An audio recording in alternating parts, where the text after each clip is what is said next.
It's great to be back at UCLA for this evening with Dr. Jack Kevorkian as he makes his case for the rule of rights in the face of the rule of law. Many of us got to know him a little bit better with the recent movie where Al Pacino played Jack Kevorkian. You don't know Jack, although there are those who think that it's been Kevorkian playing Pacino during his lifetime. It's good to be representing, in his absence, my father, Richard Hovanesian, who has given 50 years of his life to UCLA and academia. He's the Dean of Modern Armenian Studies around the world, and someone who has taught over the decades people like Lou Alcindor, who later became Kareem Abdul-Jabbar, many of the students here represented, including his children, his daughters-in-law, and his grandchildren, Gadim and Dado. So the first question that I'd like to give to Dr. Kevorkian is the following. His parents were from pre-genocide historic West Armenia, the Ottoman Empire, one side from Govdun, near Sepastia, the other from Basen, near Erzurum, and Gadim, his name is the Armenian name for Erzurum. And I'd like to ask you, Dr. Jack Kevorkian, in your quest to challenge and to redefine the frontiers of law and medicine and ethics and the philosophies of life, what has been the impact of the shadows in your family as you have gone through the years and tried to, on the cutting edge, to fight for the dignity of life and also dignity in death? Where are your shadows from the family that has preceded you? I don't know.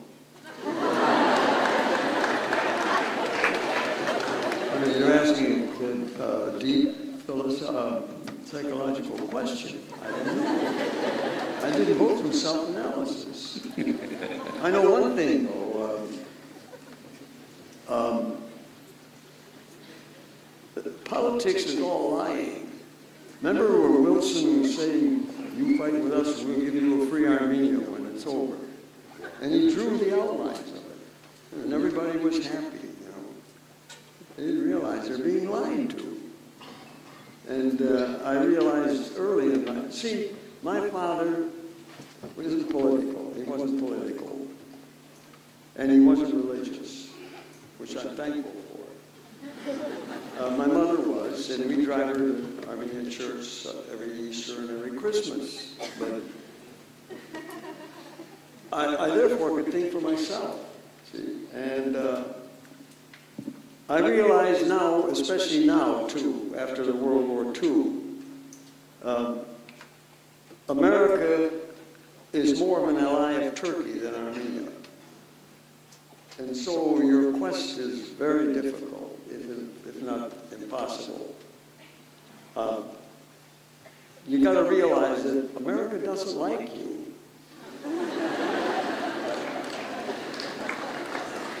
This is a good opportunity to move on to the next question.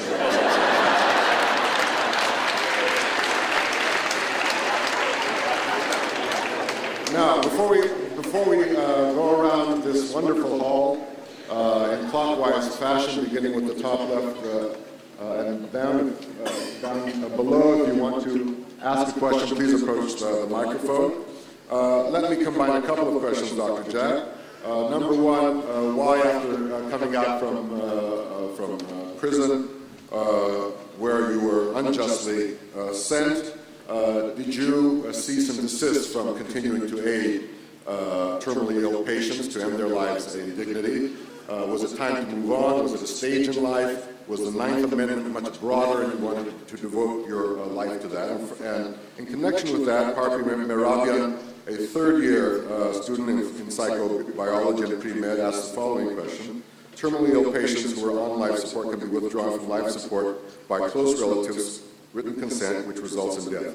This procedure is much like euthanasia, yet in terms of the legal aspect, there is a huge polarity between euthanasia and withdrawal from life support. What is your thought on the difference between the two procedures? Well, there's a great difference.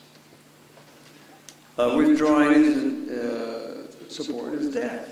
Negative, totally. Not a bit of positivity in that. Whereas euthanasia offers enormous possibility of positive gain. I'll cite a case I had. The man was suffering terribly. His mother was ill, and she even wrote a beautiful note saying that, I can't take care of him anymore, and he needs, she was recommending that his wish be granted. I asked him, when you die, would you care to donate your organs? He said yes. So I had the kitchen made over in the home I was renting like an operating room. And I got a friend who was an operating room nurse, top notch, and two fellows helped me, one doctor and one a medical technologist. And as soon as the EKG turned flat for a little length of time, then I realized that that's death, and now we can go ahead and take the kidneys. You can't get them fresher than that.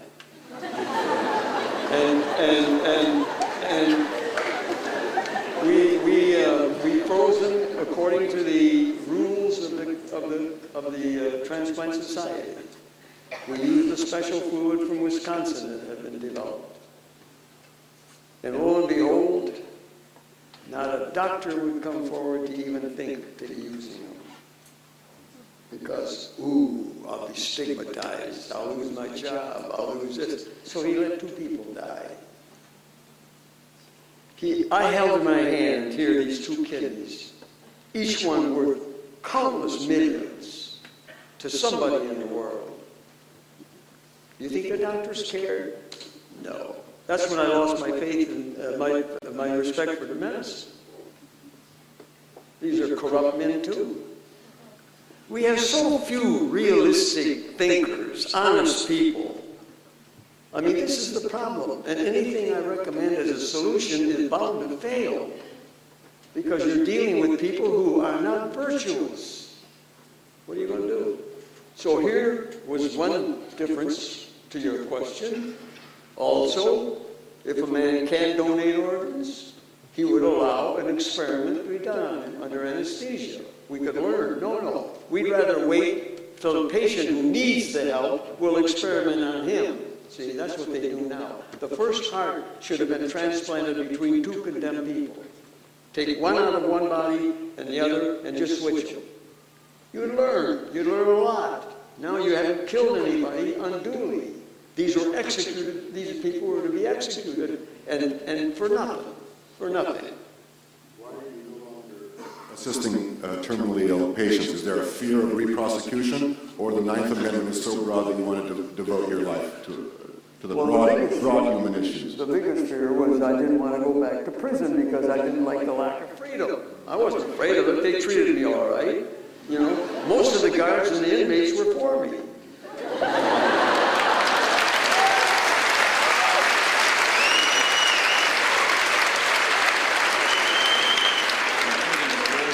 Yeah, in fact, the warden was a woman at the last place in Coldwater, Michigan. She would come down occasionally and sit on my cot, and we'd have a good discussion.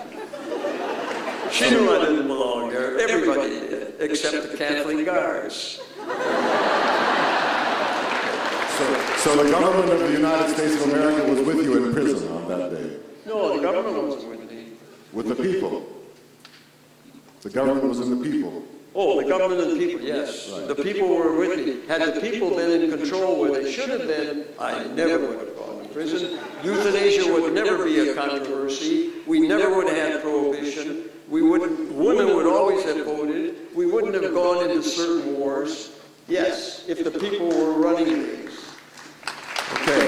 Well, let's can we turn up the lights a little bit and give the floor to the people. Who has a question for Dr. Jack Kevorkian? Anyone up in the balcony? Yes, please. Please identify yourself and a short question. Okay. Hi, my name is John. I'm a third-year psychobiology student at UCLA. Good evening, doctor. Good evening. So my question, I have two short ones. First, what are your thoughts on organized religion vices, pros and cons? It's all right if you need it to get through life. Life is a mess.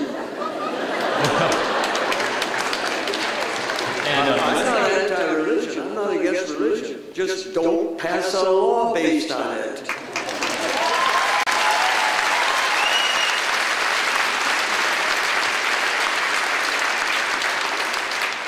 And the second quick question, you might have answered this on Bill Maher once, but what was the worst part of prison? Pardon? The worst part of being in prison? Worst part? People, this always causes some amusement. Worst part, of course, is lacking freedom to move when you want to move. I mean, some places there were bars and that's it. You were allowed out only at certain times. In other institutions, when you get transferred, they had doors that you could open and they go in and they were unlocked. You could go in and out any time of day and night, anybody's cell. So it varied. The worst part was the snoring. And the windows in the wintertime. That was the worst part. Thank you, Dr. Jack. Please, from the right side balcony. No one? Anyone down here? Please identify yourself. Good evening, Dr. Kevorkian. My name is Natalie Ibrahimian. It's such an honor to be able to formally meet you. If you don't mind, I have two questions, and they fall under different paradigms. So I was wondering if your advocacy towards the approach of end-of-life care began prior to your matriculation into medical school or after you graduated? Oh, after. After. Because I was afraid like everybody. I was propagandized too, you know.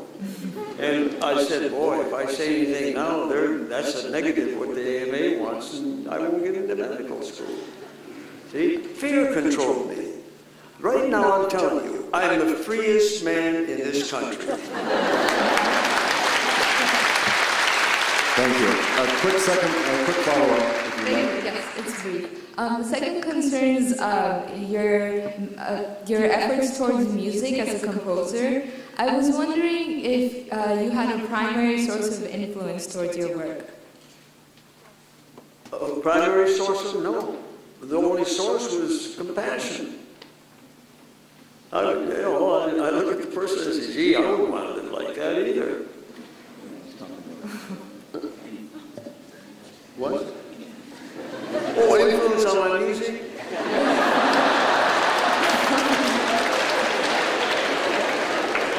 No, none whatsoever. Music was just a sidelight what I was doing while I was waiting for trial. Thank you for your time. Left side, please. My name is Nada Momeni. I am in the Graduate School of Nursing here at UCLA. And I had one situation where I was in intensive care and there was a patient who was 96 years old whose family was still requesting surgery for that family member. I have two questions from this situation. First is, how do you deal with family members of these kind of patients that seem that they are pushing ethics behind continuous surgery at such an old age? And how do you think as nurses we can provide more dignity to patients that are going through hospice and palliative care? Well, we always refer patients, tried to get them to go to hospice, you know. We turned down 4 out of 5 people who contacted me. They were thoroughly investigated. The trouble was doctors wouldn't cooperate with me. When we wanted to get the records, they wouldn't touch it. They'd, oh, no, we can't deal with him. No, he's a black sheep. And so I had the patients demand their records before I continued. But the doctors wouldn't cooperate. And what was the rest of your question? How do you deal with the patient families who do not want to let their family members go? Did you get that? How do you deal with the families who do not want to pull the plug, or who do not want to let the families have nothing to do with it. The patient calls the tube. He's the one suffering. Thank you. Up top, please.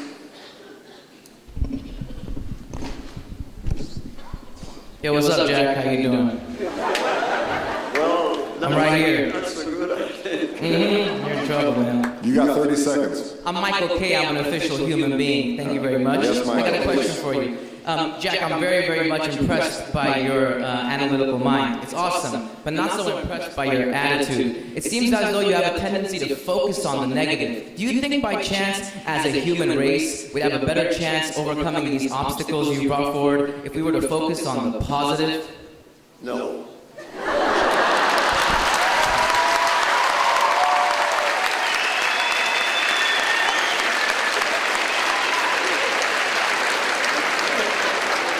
There's an old saying, the way you become a pessimist is backing too many optimists. I made myself a pessimist. I purposely became pessimistic because I realized that's the predominant mood in life. You got to be realistic. Forget all this sentimentality and mythology. Hey, you have every right to give that question, and you got your answer, and each one will form his or her opinion, and he has every right to give you that challenging question, and you gave it straight back. I'm not offended. Right in. Dr. Kevorkian, my name is Mikey. I'm a poli-sci major here at UCLA. My question to you is, well, you were revoked of your medical license. You spent 8 years in prison, and you gained the moniker Dr. Death. And my question to you is, was this all worth it? It was 8 years, 2 months. Don't make it so short. The moniker of Dr. Death was on me before I even graduated as a pathologist in residency. I had a research project in the hospital to determine a better sign of when a person's really dead, because people would wake up in the morgue. I said, we need a better sign. And therefore I go around checking everybody who was dying, and I found out that the Frenchman had discovered that looking in the eye with an ophthalmoscope, you can tell pretty closely when they're dead. And you can tell how long they've been dead, too, to a point. And I said, we got to research on that. So I repeated what the Frenchman did.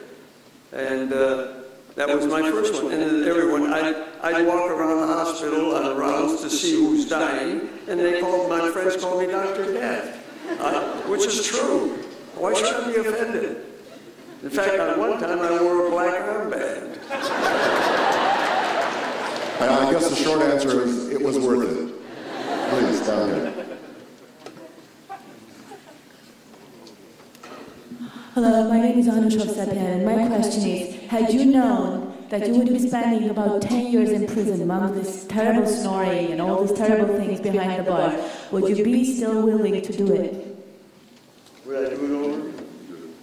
Well, I said from the first, after the first case, I said, somebody's going to have to go to prison before this is ever used or legalized. I knew that. I knew history. Tell me something, show me somebody who really reformed something and didn't go to prison. See, this is what a dark age state does. We're a dark age state. By the way, we're not a state. We're not. John Calhoun really had a fetish about that, obsession. He said, we are not a state, or what's the other thing he said? We are a union of a confederation of 50 sovereign states. So every time you say America is a wonderful state, you know, a nation. We're not a nation either. We're a confederation. So you make every time you use the word nation or state, you're making a mistake. We're a confederation. And I think we ought to increase our accuracy rate. Thank you. Please.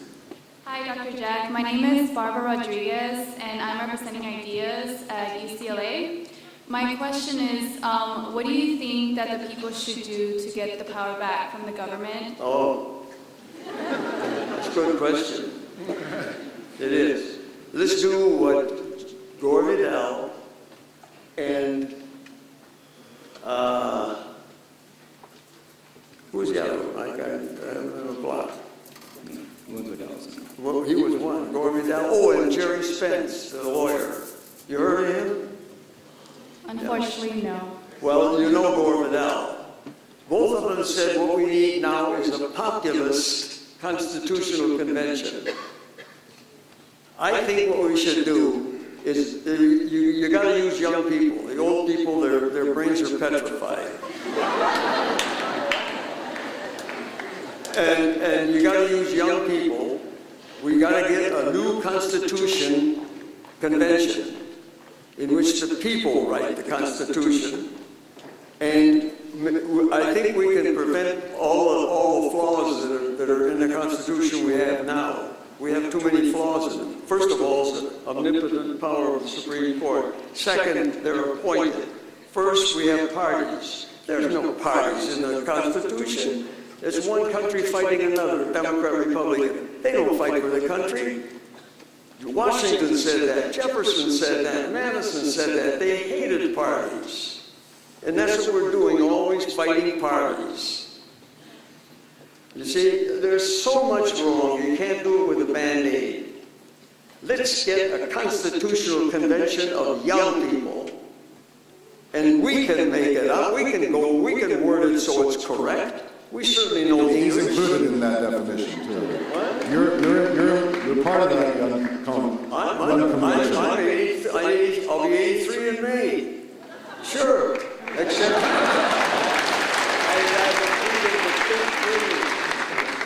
I could exercise my brain freely. Okay, he'll be there. Call the convention, he'll be there. Upper right side, please. Dr. Jack, my name is Rafi, and I wanted to, like you, I don't like organized religion. Since you've dealt so much with death, I wanted to ask you a question. What do you think happens after death? You stink. You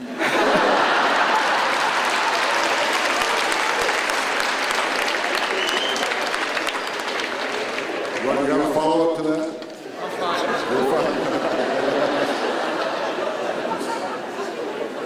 Lower right side. Hello, I'm Hovik John Keenan. I'm a poli-sci English major from UC Irvine, and I have one question for Dr. Kevorkian and one question for Mr. Morgenroth. First question to Kevorkian. I've looked into some of your artwork. They are by far very interesting. I'd like to know what type of influences went into it, and does your work in euthanasia have to do with it, or it's something from childhood? Because characteristically they seem, not my words, but morbid. Okay, the second question? And my second question for Mr. Morgenroth. During the case with Dr. Kevorkian, I was very interested in what went wrong. Your client had certain rights. You defended him, as Dr. Kevorkian said, in a remarkable way. But was it society, or was it just the way people thought? What was it? Thank you. We'll see if he wants to respond to that, but until then... I didn't get the full question. Could you tell me what it was? The influence, again, on your art is your struggle for civil rights, individual rights,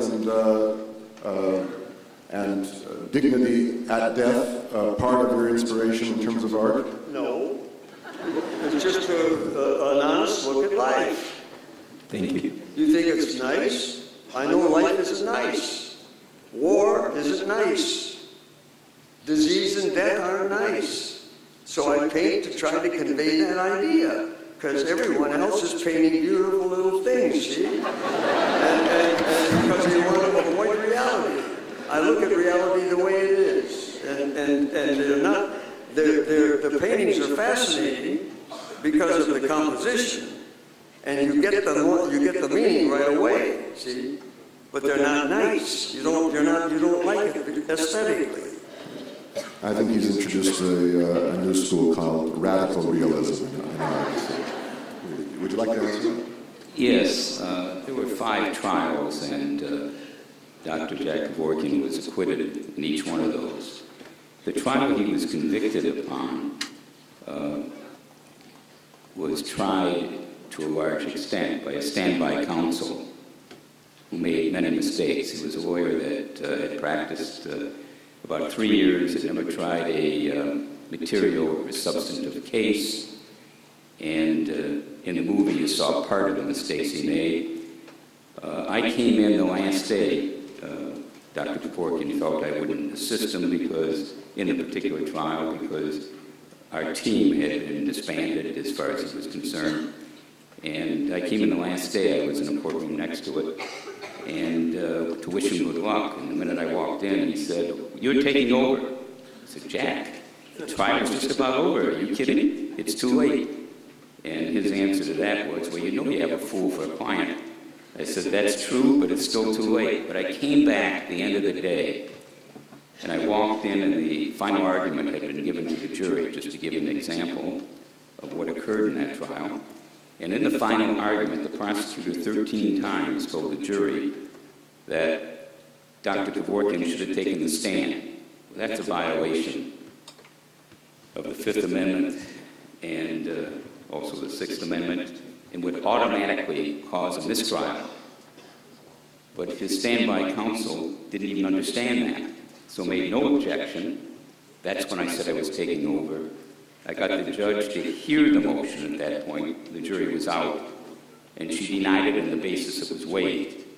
By the way, under the case law, there's never been a case in the entire United States where you could waive that issue. But in Dr. Kevorkian's case, all the courts said it was waived. That's the only case in existence.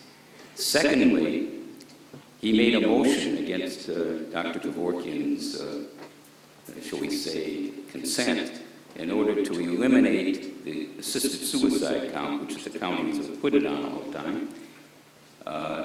And the judge said, "You realize you're moving to dismiss a count, to the counsel, that is the weaker count that he's been acquitted on, but on top of it, he can't bring any testimony in as to pain and suffering, because it only comes in under assisted suicide. And you've just taken away his entire defense, because he's always been acquitted on the pain and suffering of the people, and showing that the families all agreed, and 4 out of 5 people he would turn down, he would go through all the medical records, and he would have psychologists and psychiatrists examine and make sure the person wasn't depressed. And you're taking all that away and showing the pain and suffering." The judge said, "I'm not going to grant this motion." But the prosecution got smart, hearing that, and came with the motion itself to nullipross, that's to eliminate that particular count. And that's why he went to trial on a count where he could not bring in any evidence to defend himself. And that's why he was convicted. The fact of the matter is the representation was worse than poor.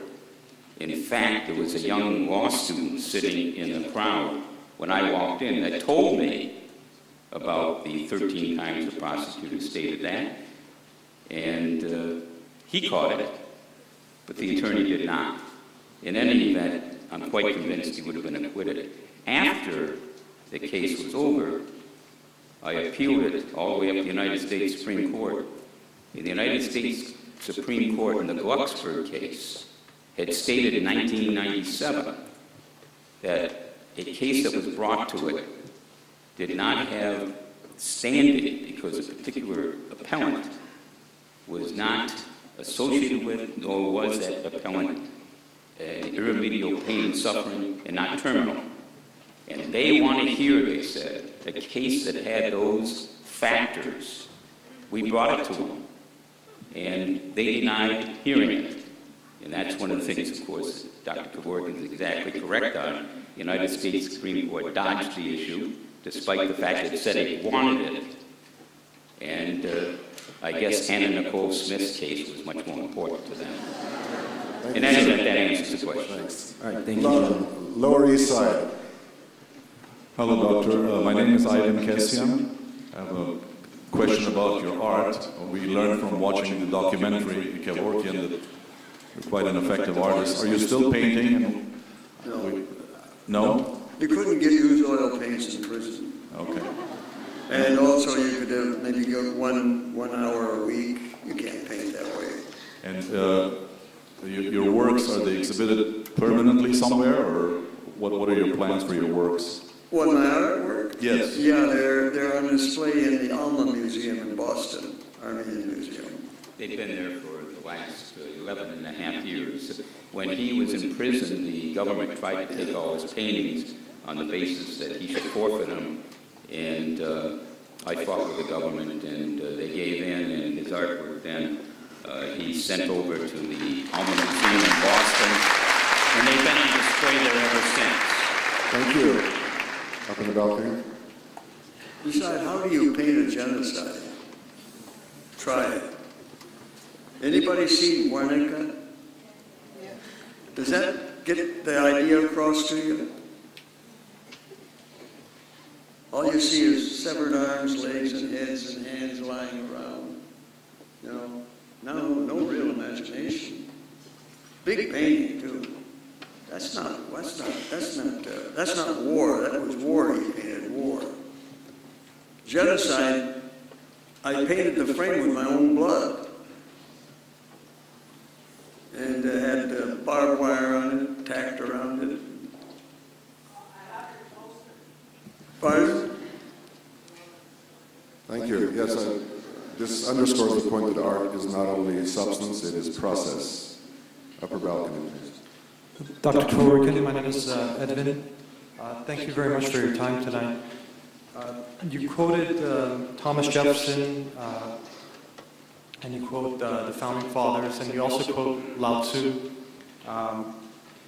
And you know, those men, they were inspired by Hobbes, and they were inspired by men of the Enlightenment. And my question is, well, I mean, what I want to say is, the Enlightenment sort of came about by the democratization of information, and I sort of see that happening right now with technologies like Facebook, Twitter, things that are connecting the world. Do you feel that there's a possibility of a second Enlightenment coming forth from sort of the dark ages that you described today? No, I see the first light going out. Facebook is dumbing down people.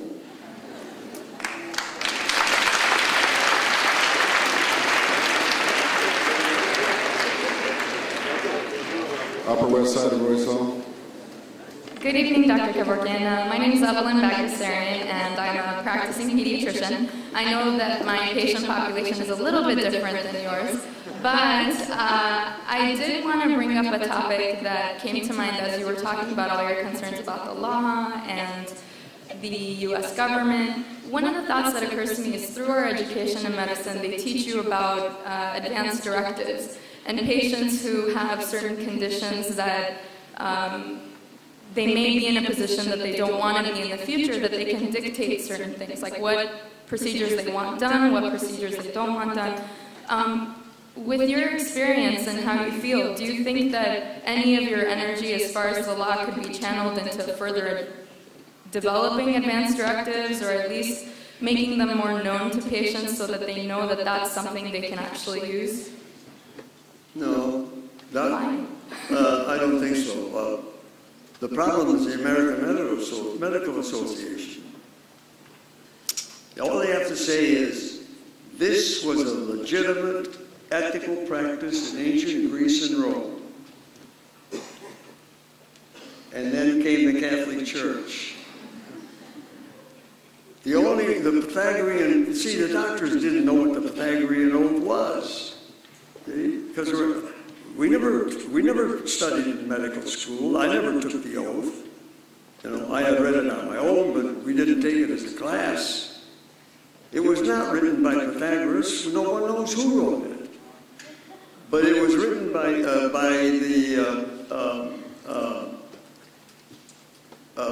Catholic Church in a way, because the Pythagoreans were a weird group, a very weird group. Secret. They used to smoke. They were the only ones who did. Their tenets, their dogma, coincided almost exactly with the Catholic dogma. And so when the Catholics rose to hegemony, that means that what Pythagorean said was it. And therefore, it became a sin and a crime. And the medical profession never really had medical ethics. During the Dark Ages, all Catholic hospices. And therefore, the doctors had to toe the line, see? And so everything was due to the way the Catholics wanted it. We never had a medical ethics. Never. The doctors didn't realize that. Now, suddenly, where the AMA says that is unethical and a crime. They called me a criminal, by the way. And just recently, about 10 years ago, an ethicist finally wrote a new Hippocratic oath. He wasn't a Pythagorean or a scion of Hippocrates, but he was an ethicist who wrote the new oath, which the AMA liked, and it says in the most mild way, it may occasionally be my duty to help someone end his life. That's all it said. They didn't come out and say it's ethical, and that's why doctors are still afraid of it. The AMA is the problem. All they have to say is it's an ethical medical practice. Now you can't pass a law against it. See? Thank you, Dr. Deck. Quick questions and short answers, please. The right side. Hi, Dr. Kevorkian. My name is Leanna. I'm a nurse practitioner student here at UCLA, and I currently work at City of Hope. So I see a lot of patients that pass away, and I see a lot of patients that survive. And I was just wondering, what criteria did you use to determine if the patients that you assisted were eligible to, I guess, undergo physician-assisted suicide, if any? Thank you. What criteria I use? Well, sensible criteria. What criteria do you use before you do an open heart surgery? Same thing. You take a good history, good physical. You make sure that they've tried everything they possibly can, what the research is, anything on the research horizon that they can use, and then you get the psychiatric evaluation of the patient. You do the lab tests. Same thing. It's ethical medical practice applied to a certain patient. That's all. Thank you. Next question. Dr. Kevorkian, this is Gopal Yami. I have a spiritual background. I'm from India and a skeptic academic background. I have a question for you about change. You mentioned change at a radical level, but in my opinion, any change subtle on the surface or radical will revolutionize the current value system. And by bringing a radical change, giving back human rights to people, it will create another value system, creating another hierarchy, another world leader. How would that solve world problems? Because the core nature of human existence is to be selfish. And the fundamental property of life is to survive and replicate. How would you achieve change? Because that's what we've been trying for 3,000 years since civilization. Thank you. Did you get the gist of that question? Yeah. What is your question simply? Do you think change would bring happiness? What? Do you think radical change would give happiness, giving back people their rights would bring happiness? If it's a change that would bring happiness, then a radical change would bring radical happiness. It will create another value system, creating another hierarchy, another world leader. How would that solve world problems? Because the core nature of human existence is to be selfish. And the fundamental property of life is to survive and replicate. How would you achieve change? Because that's what we've been trying for 3,000 years since civilization. Thank you. Did you get the gist of that question? Yeah. What is your question simply? Do you think change would bring happiness? What? Do you think radical change would give happiness, giving back people their rights would bring happiness? If it's a change that would bring happiness, then a radical change would bring radical happiness. Thank you. Thank you. You're welcome. Good evening, Dr. Kevorkian. My name is, good evening, gentlemen. My name is Joseph Marashlan. Simple question. Hollywood always modifies the truth a little bit, like in You Don't Know Jack. What I'm trying to figure out is, in the movie, it actually displayed that you didn't take the advice of your counsel, and you just decided to pursue pretty much all the charges on your own. I'm just trying to figure out why. In the movie, it displays that it was mainly your ego, but I am sure there's a lot more to it than that. By the way, I can't agree with you more in regards to the medical aspect of how you're looking at the situation of individuals that have no other choice, and how the government is pretty much running this country, and we're all blind. Well, I mean, of course they're running the country, it's just, they're programming us pretty much. Okay, thank you. What do you have to say about human selfishness and personal ego? Close enough. I don't get the what? What's the question? The question is your ego. Was that the main thing? My ego? You mean my ego? Yes, your ego. Was it the reason why you defended yourself? That's what I'm trying to figure out here. Do you think I do this for publicity? No. That's not my question at all. My question... I'm glad I don't have to get involved in this one. He said sometimes the media in Hollywood and the movies don't capture the entire truth, but he got the impression that ego was part of the problem. Is that true or not? What trial?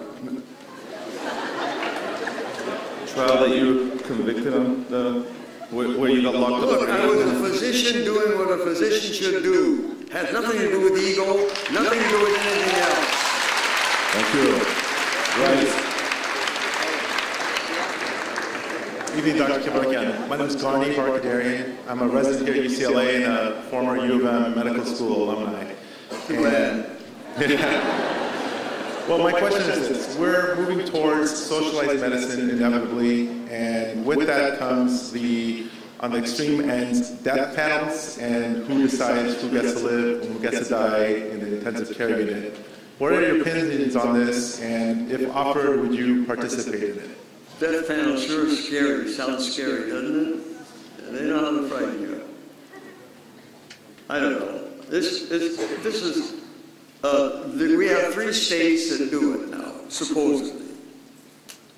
Get this. A doctor can't do it. He can be there and observe, but he can't give the pills, and he can't do anything like that at all. He'll be going to go to jail if he gave the pills. What an abortion if a doctor's there and can't do anything but look. Isn't that silly? Huh? A midwife is going to do the abortion while the doctor's looking. That's what those laws are. And everyone thinks they have assisted suicide. You don't. Because it's only for their residents in those states. There's no such medical service. It's for humanity. And the AMA has corrupted the profession so badly. I have very little respect for the profession, from personal experience and from the way it's going. Also, it doesn't matter, because humans aren't going to last too long. Technology and medicine are going to make sure of that. To be continued. Please. Yes, hi, Dr. Kevorkian. My name is Narek Artonian, and your comments and statements and views regarding fear, distraction, and overall control of the public has really struck a chord with me, and I just want to ask, how do we, as the youth and the future inheritors of this world, how do we motivate and light that fire, light that desire to have people to go into those positions of power, truly be doing things for the people and for the right? How do we, as everybody keeps saying and alluding to, return the power to the people? How do we do that? Do you have any suggestions on how we can do it? Let's make a new constitution. Well, how do we motivate the people to do so? You can't do this with Band-Aid. The corruption and depravity of life in this modern so-called civilization, which it's not, is so pervasive and so profound, it's beyond the Band-Aid stage. You can either dismantle everything and start again from scratch, or let's do it right now with a new constitution. I can see no other method, no other way to do it. But you don't have the people to do it. We're not virtuous. We don't have the discipline. We don't care. I think I've got it analyzed correctly. Conventions over Super Bowls, basically, right? Conventions more important than the Super Bowl. Yeah, you know, due process. Due process, How you do something self-organization. more important than what you do. Yeah, and offering the answer yourself from the corners of the youth. You guys are having to get together and offer the solutions to this generation ultimately. Please. Hi, Dr. Kevorkian. My name is Armand Gopian. It's truly a pleasure to meet you. My question is for Mr. Morganoff. How has the law community responded to your support of Dr. Kevorkian and everything he stands for? I'm sorry, how has who responded? The community of lawyers and attorneys and judges and that sort of thing. No problem with that. I've defended a lot of people in the past that you might think. I've defended people in the Teamsters during office time. I've defended John DeLorean for 10.5 years. That's my job. And if people that are aggrieved or charged with crimes or have a civil problem or a marital problem, they're entitled to have representation. And the legal community, I'm happy to say, has respect for people that do defend and do maintain other people's rights. There's been no problem in any regard. I've had many threats in my life regarding defending certain people. I had it when not too long ago, when I represented the mayor of the city of Detroit and some other people involved in the scandal. I had it when I represented Coleman Young for 20 years, the mayor of the city of Detroit. I had it when I represented Teamsters. But believe it or not, I've never had a threat when I represented Jack Kevorkian, either from the public or from the lawyers. Dr. Kevorkian, it's a pleasure and an honor to have you here. My name is Edward Danelian, fourth year political science, Russian studies major here at UCLA. In a complete accord and agreement about your mentality and views, especially those on our government, religion, and what you describe as the Dark Ages. My question to you is, do you see our society exiting the Dark Ages anytime soon? Why or why not? Doing what? Doing what with the Dark Ages? Exiting. Coming out of the No, I think it's the reverse. No. This is the self-perpetuating process. You're going downhill faster. We're living in a period of constant warfare, you know, and starvation blooming. Wait till water gets polluted. You get enough people and you're going to have a catastrophe that'll curl your hair. It'll make the Dark Ages look mild. I mean, the Black Death. Thank you. If we came here expecting a politician to say to all of us, keep hope alive, we came to the wrong place, I think, today. So, please. Hi, Dr. Jack Kevorkian. My name is Corinne Kalchatrian. I go to Cal State Northridge. I'm a biotech major. I noticed that you agree with a lot that the founding fathers had to say, but Alexander Hamilton wrote in the Federalist number 78 that the judiciary branch would be the weakest out of all the three branches. Would you agree or disagree, and why or why not? Which branch is the weakest? The judiciary? No, the it's the Supreme strongest. Court? It's the strongest. It can overrule anything any other branch does. Why would you say that, since Congress can pass intact laws and It has can overrule funds? Congress. It can say your law is unconstitutional. It rules on constitutionality of a law. Thank you. Next.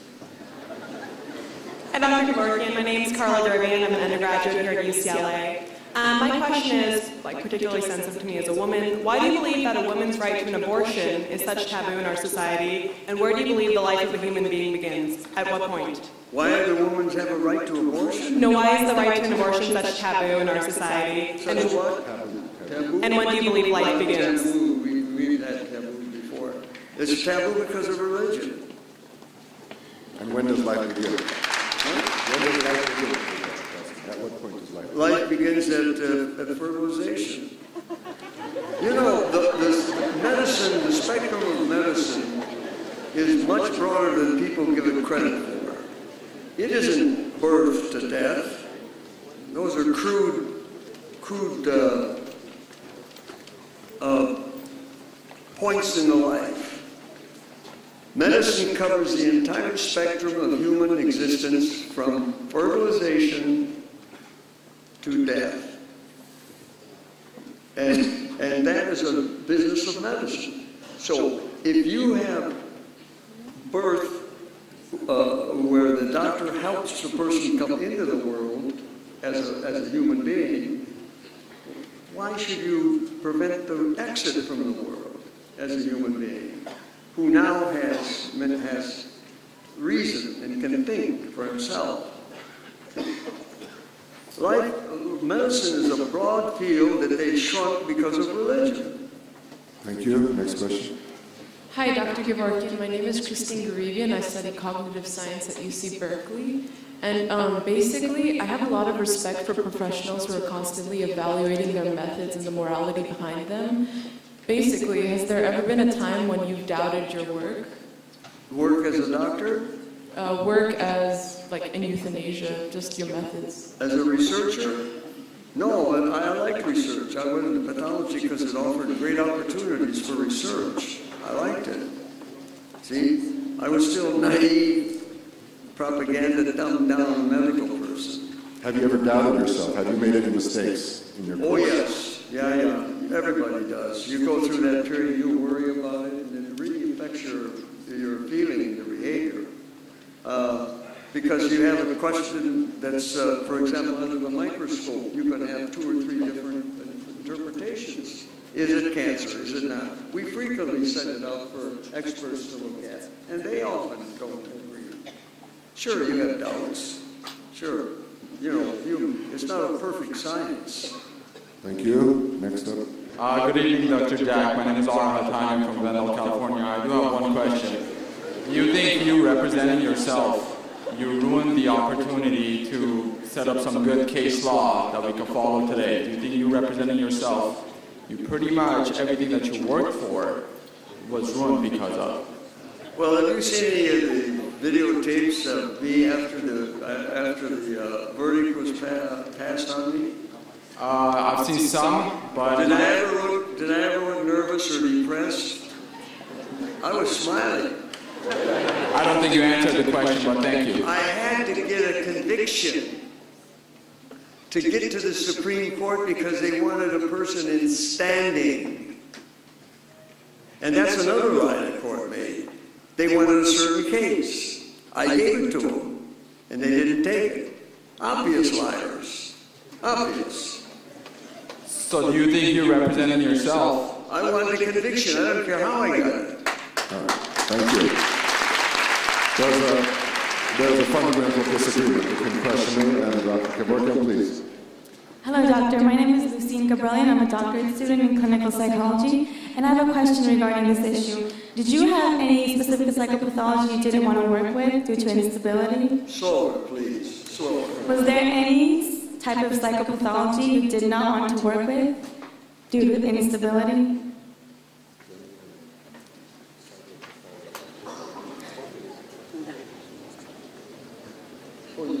Such as schizophrenia or borderline? Oh, yeah. You mean to return patients down because of psychiatric or... Right. Yes, many. We turn 4 out of 5 down. Can you name a few, like schizophrenia or... See? I mean, that's only common sense. That isn't science. All right. Please. Good evening, Dr. Kevorkian. I have a question about euthanasia.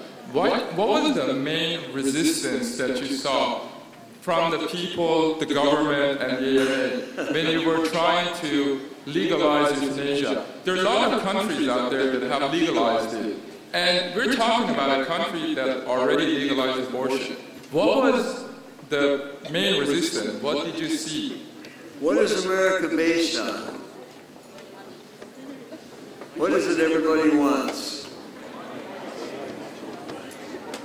That's your answer. Look at it. Euthanasia costs billions of dollars of loss to the pharmaceutical industry,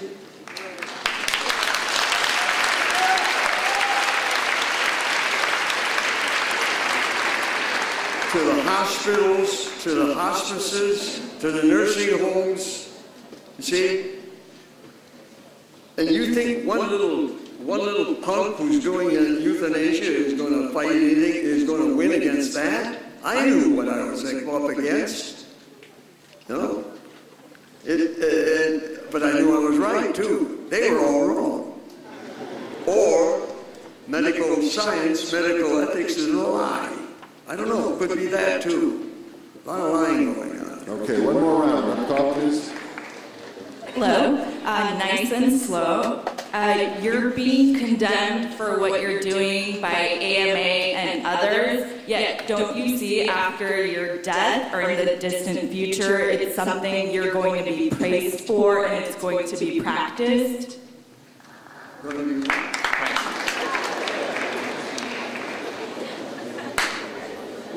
practiced? Oh, that doesn't bother me. I didn't do this to say, hey, look, I invented something. I did what a doctor should do, period. By the way, I want to say one thing about the Ninth Amendment, too. Do we have any professors of law in here? Well, one thing is sure.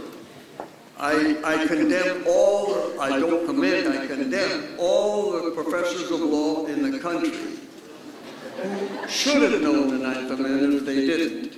And if they did know the Ninth Amendment and didn't act, then they were conspirators in the death of our democracy. Because they are the ones who should have said, wait a minute, we have the Ninth Amendment, you can't make that illegal, you can't have prohibition. They didn't say it. If they did it, I didn't hear it. I don't think it's in the history books either. Thank you. Hi, my name is Garen Nadir. I'm a law student at Loyola Law School, and I have a question that I'd like to direct at Mr. Mayor. First of all, Dr. Kevorkian has alluded to the fact that the Ninth Amendment has not been applied by the Supreme Court.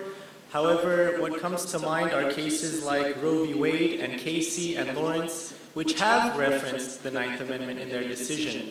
Mr. Mayor, is this incorrect that the Supreme Court has not applied the Ninth Amendment? And my second question is, would creating a new constitution be practical? I mean, we'd be throwing away centuries worth of Supreme Court precedent. So if we create a new constitution, the Supreme Court would have to begin from the beginning and interpret that new constitution. Okay. They have alluded to the Ninth Amendment a couple of times, but they never applied it or used it. If they did, you wouldn't need the 14th Amendment either. It is insane to think that black people couldn't vote, and they had to have an amendment to make them human beings. The same with women. When I went to law school, I was sort of amazed when I was a student, and I found out that it was legal to have the separate but equal, where they could use a fountain, but not the same fountain. They'd have a separate but equal fountain, they'd have a separate but equal toilet, they would have a separate, supposedly they were never equal. But the first thing that popped in my brain was, that's false imprisonment. But under the Ninth Amendment, how could you ever think that that would be appropriate? And that, of course, was later. Before that, it was worse than separate but equal. The same thing with women having the right to vote. Under the Ninth Amendment, they had that right always. And to pass an amendment to make a woman a human being is sort of insane. But they never used the Ninth Amendment for any of those particular situations. They alluded to it a couple of times, but never used it in Roe v. Wade either. Justice Goldberg mentioned it. Justice Goldberg in one brief said, you know, the right to privacy for a woman is in the Ninth Amendment. That's it. That's all it said. They drop that like a hot potato. And as a law student, you'll understand what dicta is. Dicta is something that is mentioned in the case, but does not get applied. The Ninth Amendment has been mentioned a couple of times, but never applied and never used. Their problem is they felt that opened the door to the Ninth Amendment being used, but your second question, if I recall, was a question about the Constitution being with the Constitutional Convention. Well, yes, it would create need for precedents based upon a new Constitution, but those precedents would come about because the Constitution was amended or recreated to give rights. Certainly you'd have to have certain cases that would interpret those, but you don't take away people's rights because they may be interpreted in the future, because you are taking away the rights people have just on the basis, well, gee, that may cause another decision to be made, and that would be unfair. Okay, thank you. Next question. See, even my attorney misspoke. He said they take away your rights. They don't take away your rights, they stop you from using it. Understand that difference. He stands corrected. You always have the right. The law stops you from using it, that's all. It doesn't create anything except an obstacle. Thank you. Next. Hey Jack, hey fellas. My name is Alexei Shantyagikin, and I'm a professional musician. Jack, I know I probably won't be seeing you after tonight, so I was wondering if I could jam with you sometime.